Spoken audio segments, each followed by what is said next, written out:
오늘 우리가 함께 읽었던 본문 말씀은 이제 사도 바울이 3차 전도 여행을 마치고 이제 예루살렘으로 돌아가는 길에 밀레도라는 곳에서 에베소 교회의 장로들을 리더들을 이렇게 청합니다. 그래서 이제 마지막으로 그 장로들에게 마지막 고별 설교를 하는 내용이 이제 20장에 나와 있습니다. 사도 바울의 마지막 고별 설교를 통해서 여러분 오늘 사도 바울의 신앙, 사도 바울의 믿음, 사도 바울의 영성을 한번 깊이 상고해 보시는 은혜가 있기를 주님의 이름으로 축복합니다. 자, 이제 16절을 한번 읽어보겠어요. 자, 사도 바울이 긴긴 전도 여행을 마치고 이제 예루살렘을 향하여 가려고 합니다. 우리 16절 한번 읽겠습니다. 시작. 바울이 아시아에서 지체하지 않기 위하여 에베소를 지나 배 타고 가기로 작정하였으니 이는 될 수 있는 대로 오순절 안에 예루살렘에 이르려고 급히 가미러라 그랬어요. 바울이 예루살렘으로 오순절 안에 예루살렘으로 급히 가려고 그렇게 3년 동안 자기가 애쓰고 힘쓰고 개척했던 에베소 교회를 들리지 않는다는 거예요. 거기 들리면 시간이 걸리니까 급히 예루살렘으로 가려고 한다 이런 말을 하고 있어요.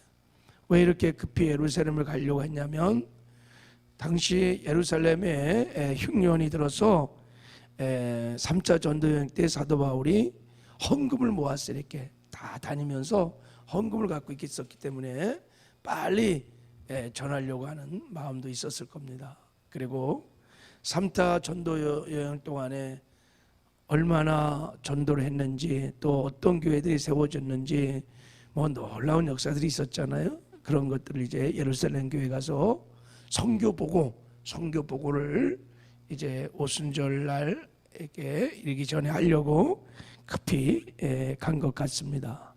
그래서 얼마나 가보고 싶겠어요. 자기가 세우고 개척한 그 교회 눈물로 세웠던 에베소를 꼭 가고 싶었는데 급히 예루살렘을 가야 되기 때문에 그래서 밀라도라는 지역에서 한 40km 좀 떨어져 있는데 장로들을 부른 거예요. 이렇게 에베소 교회 장로들을 불러서 그날 밤에 이제 말씀을 전하는 거예요. 그들에게. 그게 이제 오늘 본문의 내용입니다. 자, 우리 한번 거기 봐요. 17절. 자, 우리 18절을 한번 읽어봐요. 시작. 바울이 밀레도에 사람을 에베소에 보내어 교회 장로들을 청하니 오매 그들에게 말하되 아시아에 들어온 첫날부터 지금까지 내가 항상 여러분 가운데 어떻게 행하였는지를 여러분도 아는 바니. 그래서 에베소 교회 장로들을 청해서 그동안 내가 에베소에서 어떻게 사역했는지 과거를 해석하면서 이제 간증식 설교를 지금 하고 있는 것입니다. 여러분 이제 그 19절부터 사도 바울의 간증식 설교가 나오는데 아주 굉장히 중요한 메시지가 여기에 있습니다.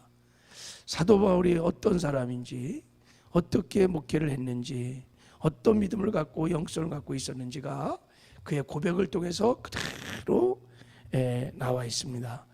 자, 우리 한번 19절, 자, 우리 19절, 20절을 한번 읽어보겠어요. 시작.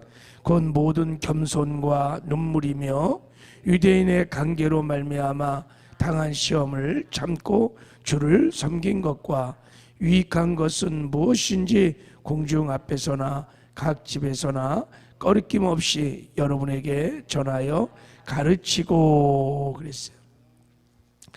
어떻게 사역했느냐? 거기에 보면 4가지가 나와요. 모든 겸손한 마음으로 사역을 했다는 거예요. 그러면서 지금 에베소 교회 장로들에게 겸손하라고 지금 권면하고 있는 거예요. 겸손하라. 말씀드렸죠. 겸손은 하나님 앞에서는 자기를 철저히 부인하고 하나님만 전폭적으로 의지하는 것이 겸손이에요. 그래서 늘 하나님의 은혜가 겸손한 자는 임합니다. 늘 하나님을 의지하니까 기도하고 하나님의 능력을 구하면 하나님의 능력이 임하게 돼 있어요. 그래서 겸손한 자를 통해서 하나님이 놀라운 역사를 이루시죠. 그러고 나면 늘 겸손한 자는 사도 바울이 이렇게 고백했어요. 나의 나 된 것은 하나님의 은혜로 된 것이니 내게 주신 그의 은혜가 헛되지 아니하여 내가 모든 사도보다 더 많이 수고하였으나 내가 아니요 오직 나와 함께 하신 하나님의 은혜로라. 그래서 하나님, 제가 아니라 주님이 하셨습니다. 주님 영광을 받아 주십시오. 이게 겸손한 사람 특징. 그리고 겸손한 사람은 그랬죠. 사람들 앞에서도 자기를 부인하고 자기보다 남을 낮게 여기는 마음을 갖고 있는 사람이 겸손한 자입니다. 그 사도 바울은 고백했어요. 빌립보서 2장 3절에 보면 아무 일에든지 다툼이나 허용으로 하지 말고 오직 겸손한 마음으로 각각 자기를 자기보다 남을 낮게 여기고 그랬어요. 그러니까 겸손한 사람들은 다른 사람과 있잖아 동역이 될 수 있어요. 화목할 수 있어요. 왜 자꾸 다툼이 일어나고 여기 다툼이나 허용으로 하지 말라는 것은 다 교만해서 그래. 그래서 겸손한 사람은 자기보다 다른 사람을 낮게 여기기 때문에 싸우지 않아요. 자기를 내세우지 않아요. 남들에게 보여주려고 사역하지 않아요. 이 허영이 그런 거예요. 그러니까 늘 같이 더불어 화목한 가운데 동역을 잘하는. 그래서 사도 바울이 사역에 늘 이런 동역의 역사가 있었어요. 이렇게 겸손하게 사역을 하라고 말하고 있어. 그리고 두 번째 눈물이다 그랬어요. 곧 모든 겸손과 눈물로 내가 사역을 했다. 교회를 향한 사도 바울의 눈물이 그 영혼들을 바라보는 중보에 끊임없는 눈물이 있었어요. 에베소 교회를 세울 때 눈물로 사역을 했던 그것을 너희들이 기억하고 아는 바다 그러면서 부탁을 하는 거예요. 그리고 19절에 이렇게 말하죠. 유대인의 관계로 말미암아 당한 시험을 참고 내가 주를 섬겼다 그랬어요. 가는 곳마다 주로 해당해서 이렇게 말씀을 전했는데 유대인들의 많은 핍박이 있었습니다. 비난과 비방이 어려움이 시험이 있을 때마다 다 참고 견디면서 그러면서 복음을 내가 전했다는 거예요. 이렇게 내가 사용한 것처럼 너희들도 그렇게 해주기를 지금 부탁하고 있는 것입니다. 그리고 이어서 20절에 보면 내가 꼭 필요한 말씀들은 무엇인지 공중 앞에서나 각 집에서나 꺼리낌 없이 여러분에게 전하고 가르쳤다는 거예요. 그러니까 담대하게 하나님 말씀을 가르쳤다는 것입니다. 그리고 주로 어떤 말씀을 전했는지 어떤 복음을 전했는지가 자 21절에 나오는데 너무 중요한 말씀이 우리 한번 읽어보겠습니다. 21절 자 시작 보라 헬라인들에게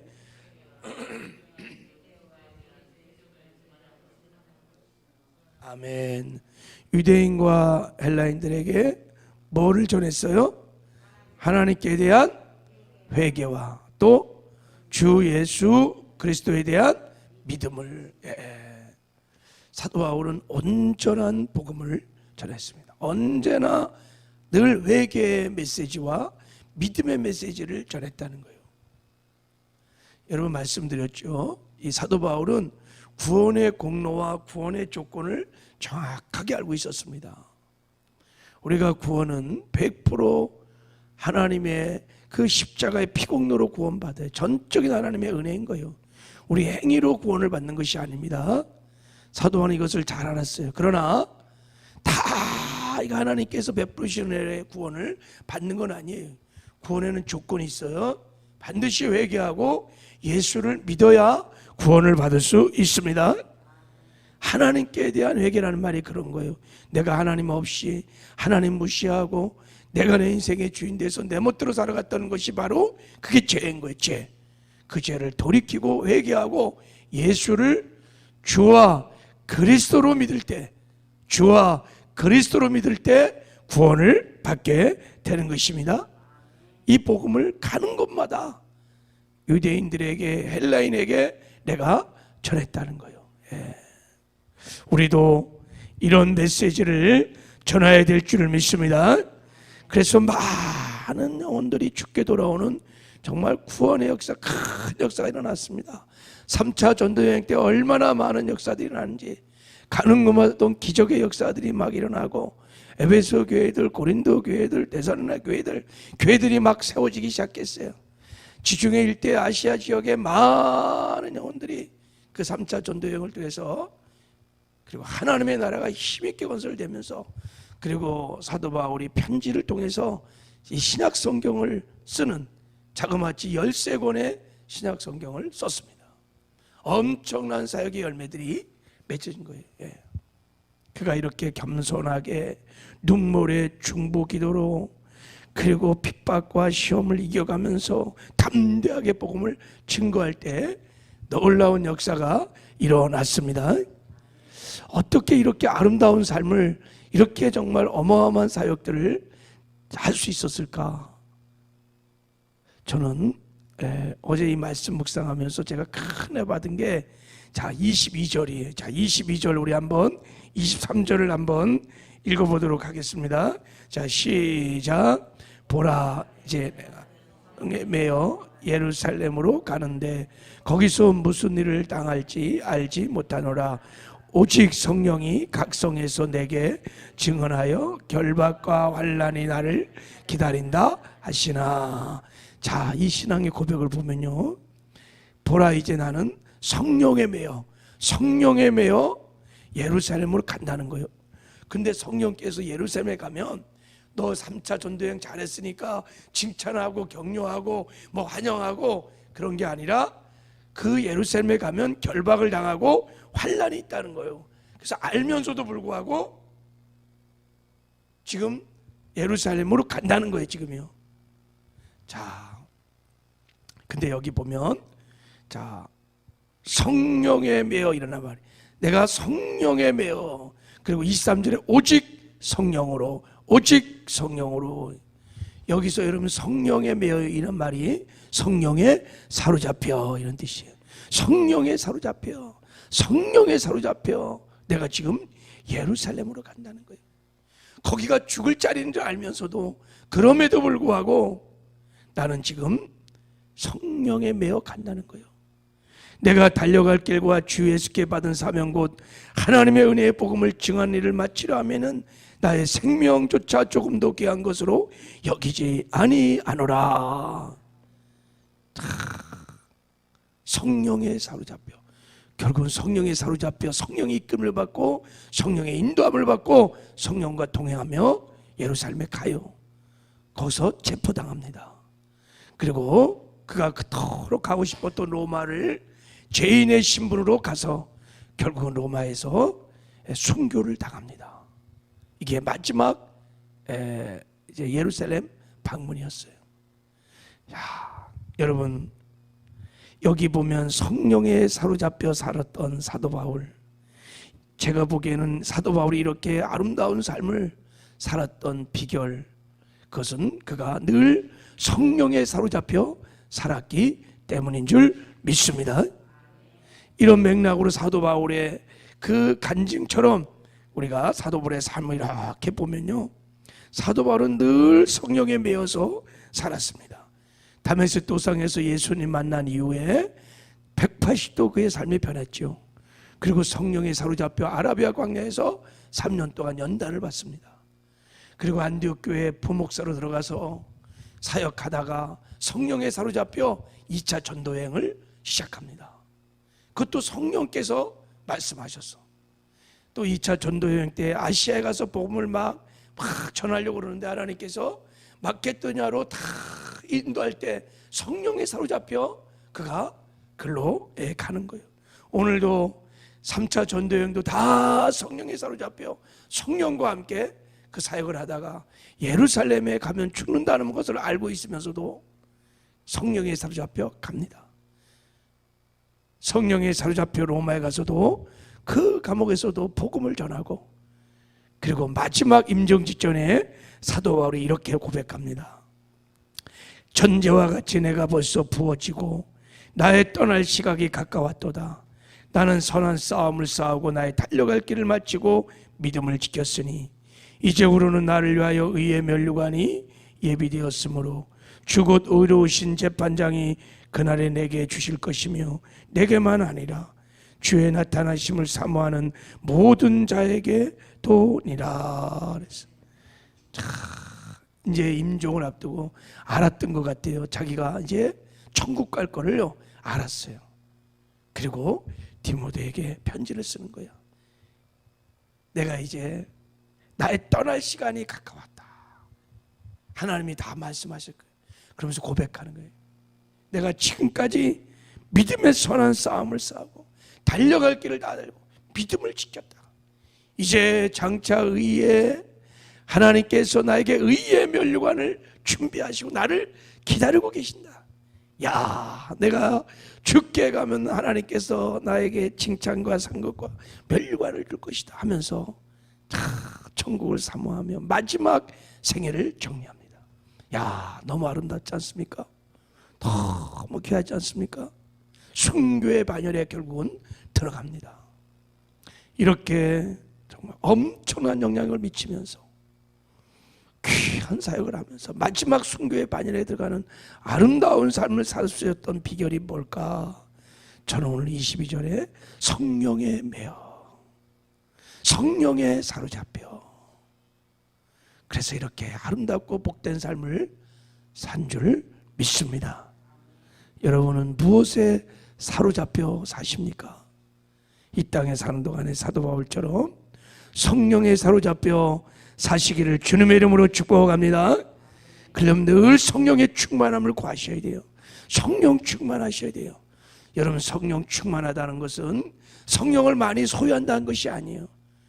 나의 육신의 소욕들, 내 생각들을 쳐서 내려놓고 성령의 소욕을 쫓아 성령이 주시는 마음을 따라, 그리고 성령의 통치와 다스림을 받으며 성령과 동행하는 것이 성령 충만인 줄 믿습니다. 그런 성령 충만한 삶을 살면 여러분 이 땅에 사는 크고 작은 고난 역경들도 다 이기고 믿음도 지키고 사명을 감당하는 아름다운 삶을 살게 될 줄을 믿습니다. 이런 삶을 살아내는 저와 여러분 되기를 주님의 이름으로 축복합니다.